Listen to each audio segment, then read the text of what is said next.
Welcome to the Black Bibliophile podcast. The Black Bibliophile is a podcast where I, Jazz, read and talk about popular and little-known books, comics, zines, and authors. To quote Haruki Murakami, "If you only read the books that everyone else is reading, you can only think what everyone else is thinking." And with that, let's start the show. Welcome back. Well, I should just say, hey, I'm back. This is the Black Bibliophile. I'm your host, Jazz, and I've been gone for, I think, a year. I want to say a year, or like a little less than a year, but basically a year. And I just, wanted to come back and apologize for, disappearing on you guys like that. Life happens, and here I am now. So, to get back to everything that's been going on, I've still been keeping up with my reading. I've still been doing all this. Just life got wild. I had to move. We moved 3 times in a week, and it was a lot. So, update on me, now we're pretty stable. I've been writing. If you want to check out anything I've written, you can go to my Twitter account, which is at Jasmine_Joiner, and check out all the articles I write for certain news places, like when I write about comics / film, sci-fi, Wire, Race Bader, Wear Your Voice. You can check all of those out. I'll put it down in the show notes below. But yeah, basically I've just been off the map for a little bit, but I wanted to come back and, start it up again. So the new format of this show will be once a week. Hopefully I'll be able to put out a new show, give you guys something to listen to, work on that. It's just been wild, and it's weird to be back, talking to you guys and trying to get back on the horse of the Black Bibliophile. But though I've been away, does not mean I have stopped reading. That is the opposite of what has happened. So for this episode, it's going to kind of be like a shorty episode where I'm just going to talk about books I've been reading, and there's no real format right now. I'll probably return back to the normal format in about 3 or 4 episodes once I get, my shit in order. But yeah, just gonna talk about books. So recently I've mentioned I've been writing for these publications, and for these publications I need to basically have background in certain subjects.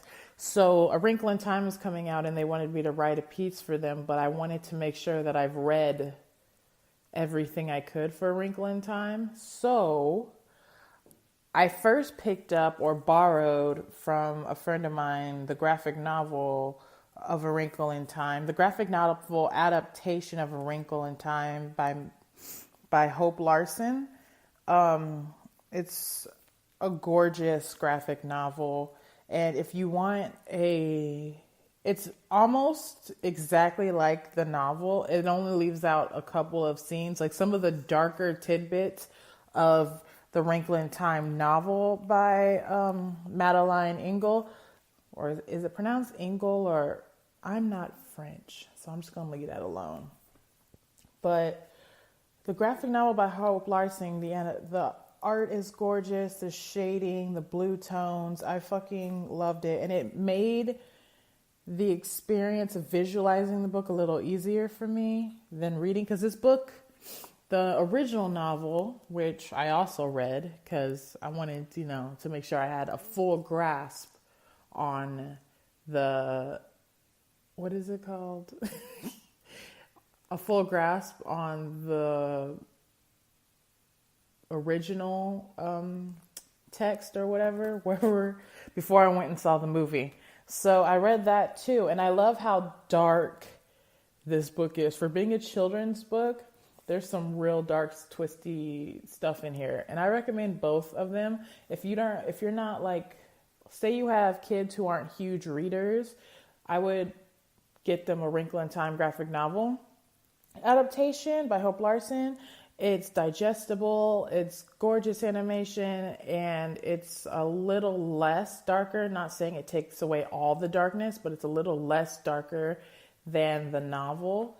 And yeah, but if you want to read a great book and read where Ava DuVernay's inspiration for the film A Wrinkle in Time came from, I would say you pick up these books.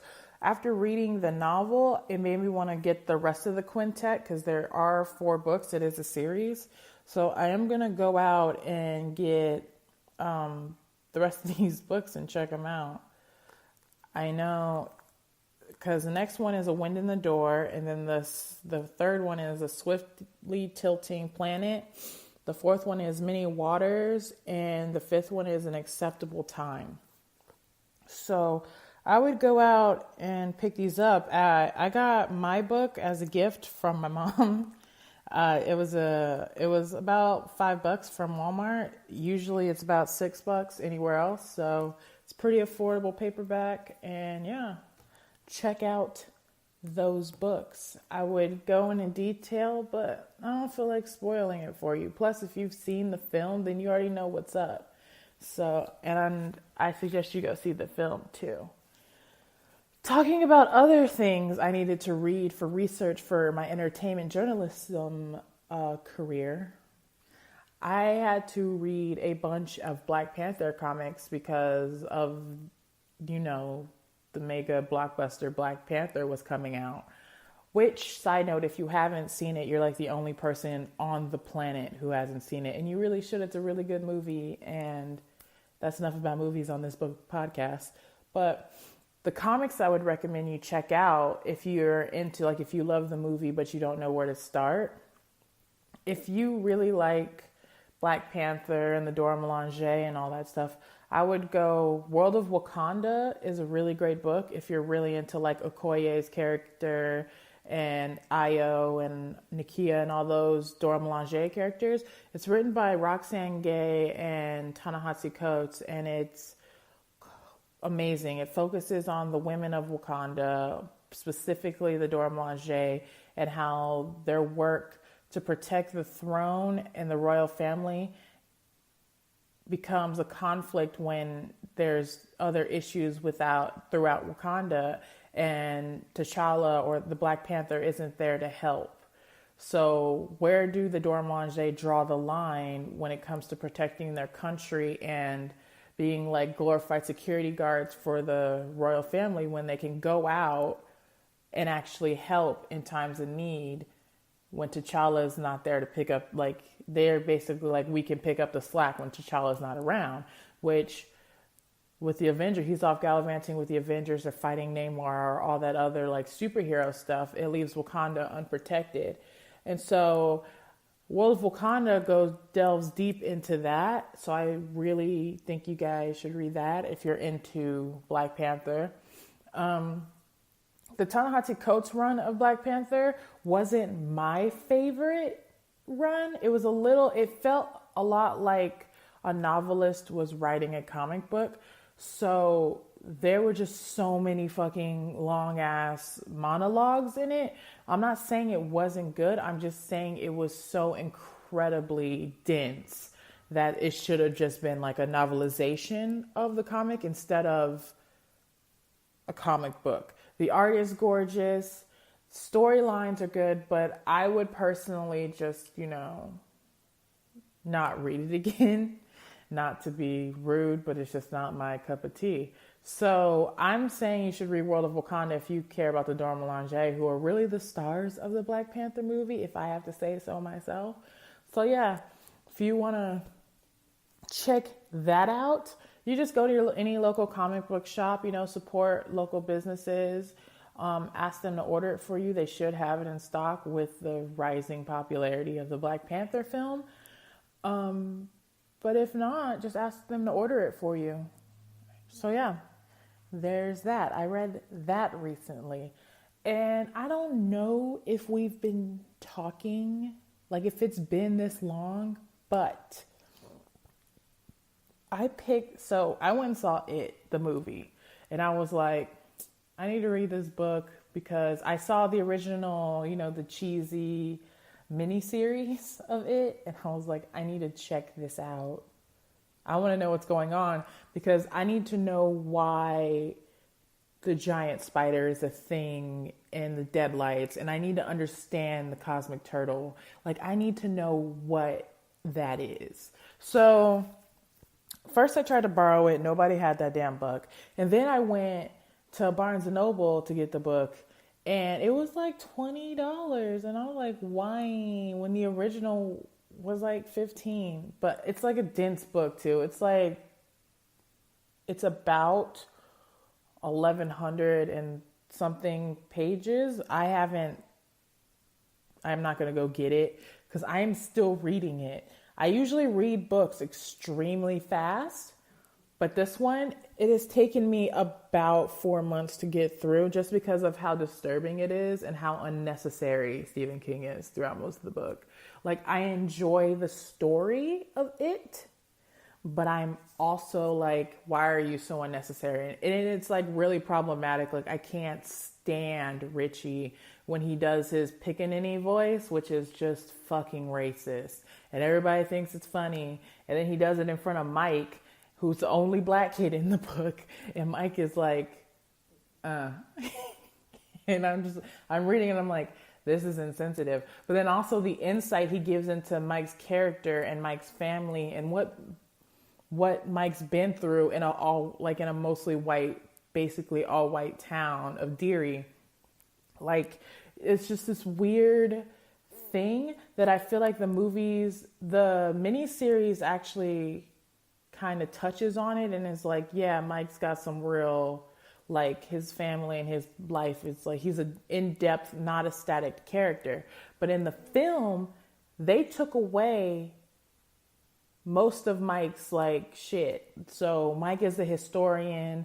Mike is the guy who knows everything and becomes the lighthouse that brings all the kids back to Deary to fight it again. Mike's family have been farmers and like experience intense racism in Deary that is actually like ties into the evil that is it. And none of that is in the film, which I thought was really weird. And they gave like all the smart like how smart Mike was. They just gave it to the fat white kid. And I was like really upset. Ben, his name is Ben. But back to the book. So the book is like, for 1 minute, you're just being offended because of all the weird racist shit.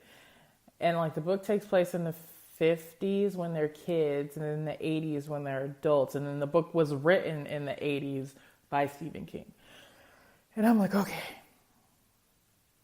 Trying to put everything in context and like also the culture we live in now where shit like that's not cool. Like, you catch yourself maybe.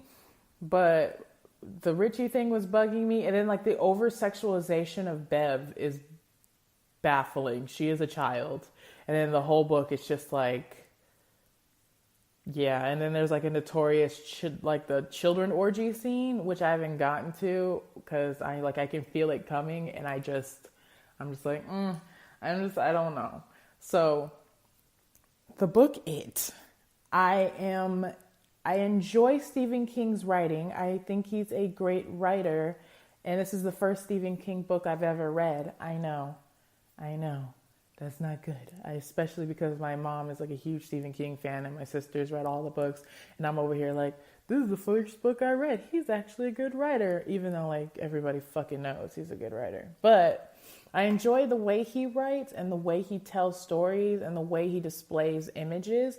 I just feel like this particular story is not it. So like the next book, I just bought another Stephen King book and I'm going to start reading The Stand, but I refuse to start reading it until I finish it, because I have this thing where if I start a book, I have to fucking finish it no matter how long it takes. So for the last 4 months, I've been reading it, and it is stressful.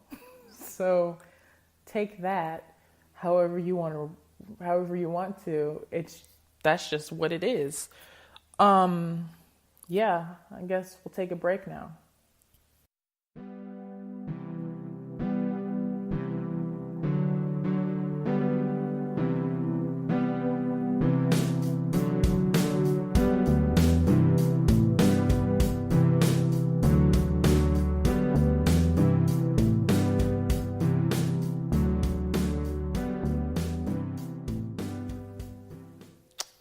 And we're back. So let's talk about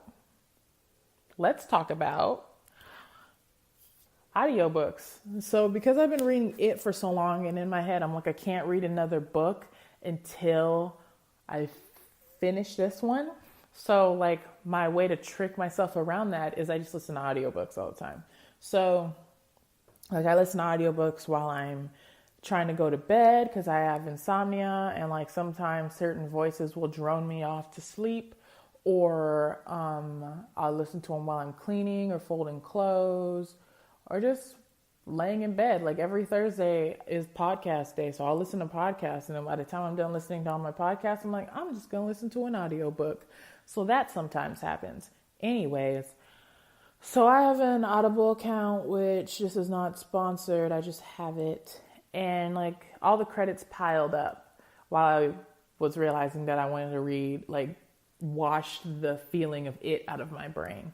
So I got a bunch of books. I got, let me look, because I have short-term memory issues, so I like always forget what I got. So I got recently, so N.K. Jemisin's Dreamblood series, Duology, I have that on Audible. I bought it and I started listening to it, but I don't like the narrator's voice, so I had to cut that shit off. But then I saw an ad for Rosario Dawson's voicing Artemis by Andy Weir. Andy Weir also wrote The Martian. I don't know if you've seen the movie with Matt Damon or whatever. I haven't read The Martian, but I like the movie. So I was like, I like what this guy's got, so I'm gonna download Artemis and listen to this. Plus I love Rosario Dawson. So Artemis is about this moon base. I was about to say this moon base on the moon because, thank you, Jasmine. Artemis is this base on the moon and it centers around this girl named Jazz, who's 26. You see what drew me in, okay? And she's like a courier that kind of, smuggles in some weird shit, and stuff goes awry. She's smuggling things, trying to make money so she can, elevate her position in her family. And, it turns into a murder mystery caper sort of book on the moon. It was fucking amazing, okay? And Rosario Dawson, I know like there's good audiobook readers, but Rosario Dawson did these voices. Not every character sounded different, so you can tell who was talking just by the way her voice, like the way she changed her voice. It was amazing, and it was so immersive, and it was so perfect. And I just think you all should download the Artemis Audible book. The Rosario Dawson dialogue is exclusive to Audible. So if you don't have Audible, I'm sorry. But it's really good. Her reading the audiobook is amazing. I recommend it to everyone. Please go get it. I also downloaded We're Gonna Need More Wine by Gabrielle Union, and she's also reading the book. And I really enjoyed it. I like hearing about people's lives and struggles, and I like that Gabrielle Union was so candid about her changing perception of her blackness and how her blackness affects her and the world around her.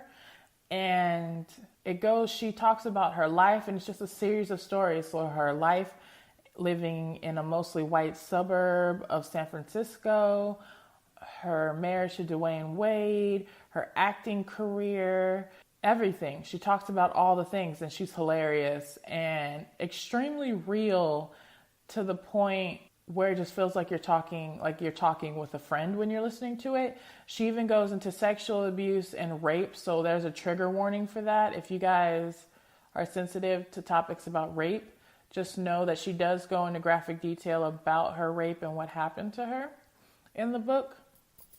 But yeah, I think everybody should read or listen to Gabrielle Union's We're Gonna Need More Wine, because it was a great book to listen to. So with that being said, guys, I'm gonna wrap it up, and I'll talk to you guys next week about other shit I've been reading, because there's a mountain of books I need to talk to you guys about. I'm sorry again for going on such a long hiatus. I know probably some of you were like, man, whatever, and wrote me off, which is fair. I didn't even think I'd come back and do it. Today was a spur of a moment, like, hey, let me try to do a podcast and see if this works out. And so I think I'll be back every week. I'm just going to record and, post and see if you guys are feeling it. You can always send me questions or emails to the blackbibliophile@gmail.com. You can follow me at the Black Bibliophile on Twitter. It's at the BLKBLIOPHI. That's the little @ sign. All this will be in the show notes, so you don't need to phonetically write it down. I'll write it down for you. And also, if you want to support me on Patreon, you can support me there, or you can buy me a Ko-fi at kofi.com/Jasmine. All these links will be down below. Next week, and we're going to talk a little bit more about graphic novels, because I've been really diving deep into those. And yeah, thanks for supporting, and I'll talk to you guys in a little bit.